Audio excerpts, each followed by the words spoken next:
Deus te abençoe, meu amigo, porque hoje eu quero falar sobre uma palavra que causa um verdadeiro burburinho nos dias atuais. Poderia dizer que é uma palavra que está sendo pouquíssimo usada em muitos púlpitos do Brasil. Causa um verdadeiro desconforto e alguns pensam até em retirar ela numa possível atualização da Bíblia. Nós estamos falando da palavra pecado.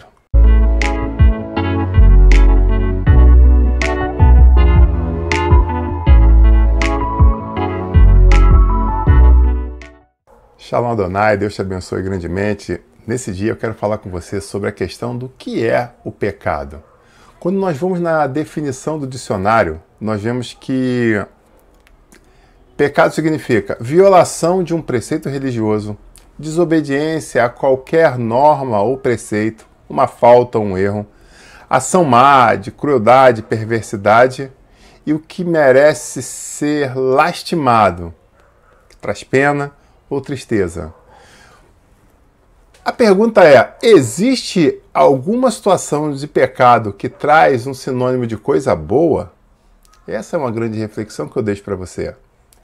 Em hebraico, a palavra pecado origina de shatat, que quer dizer errar o alvo ou mudar de direção. Quando a gente entra no grego, ela já quer dizer amartia, que é sair de uma rota. Em latim, a gente chama peccare, que seu uso primitivo quer dizer fazer passo em falso, dar um passo em falso, perder o pé, portanto, cair. Quando nós falamos dessa palavra, todas as definições nos remontam a coisas ruins, a coisas perdidas, a coisas de desestabilização, a coisas erradas e etc. Portanto, não adianta tentarmos reinventar a roda. Existem coisas que são de premissa consolidada. E quando nós falamos sobre pecado, pecado é pecado. O que muitas vezes acontece é que nós não concordamos com uma coisa ou com outra. E com isso, tentamos fazer uma reinvenção. E aí vem uma grande pergunta. Por que a sociedade tem tentado relativizar algo que é de caráter absoluto? Nós precisamos entender o fato que nós não concordarmos não muda o sentido pleno de uma palavra. Não muda uma premissa que já está construída, consolidada. A passagem do filho pródigo nos dá uma grande lição.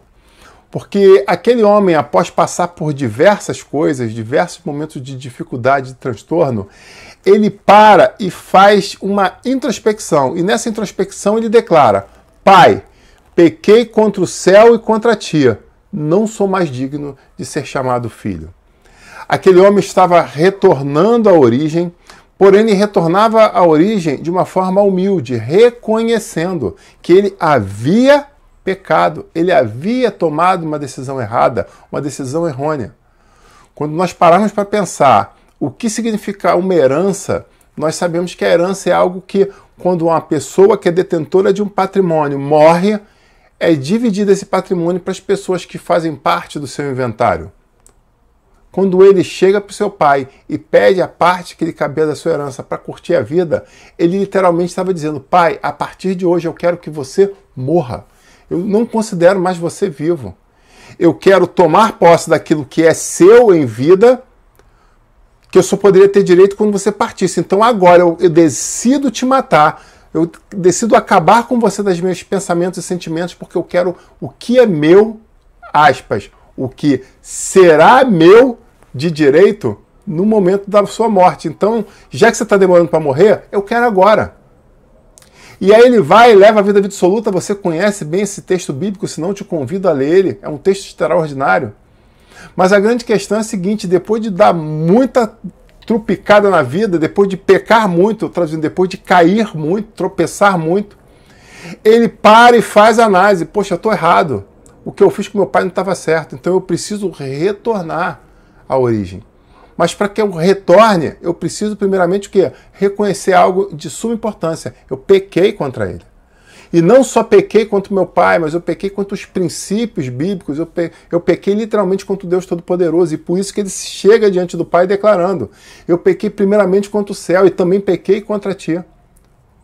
Mas o que eu quero pedir agora é que me receba de volta, nem para que seja considerado somente um dos seus servos.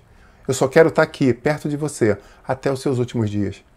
Eu quero, mesmo não estando mais numa posição de honra, não mais numa posição de destaque, eu quero pelo menos poder acordar e ver o Senhor saindo, porque eu reconheço que eu pequei.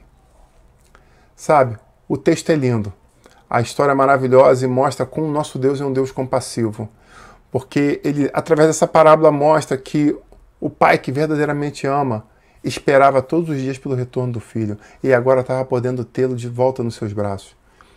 E como um selo, ele coloca um anel no seu dedo, lança sobre ele uma capa, trazendo de volta, fazendo uma grande festa, dizendo: aquele que havia se perdido agora retorna. Sabe, está na hora de a gente parar de choramingo, de tentar reinventar as coisas que não são para ser reinventadas. O que é pecado é pecado. O que é reconhecimento é reconhecimento. E a grande questão é, nós precisamos ter a humildade de pedir perdão. Anote isso. A melhor forma de mudar uma história é reconhecer e agir. Não adianta negar, se debater, pensar que é retrógrado. Não.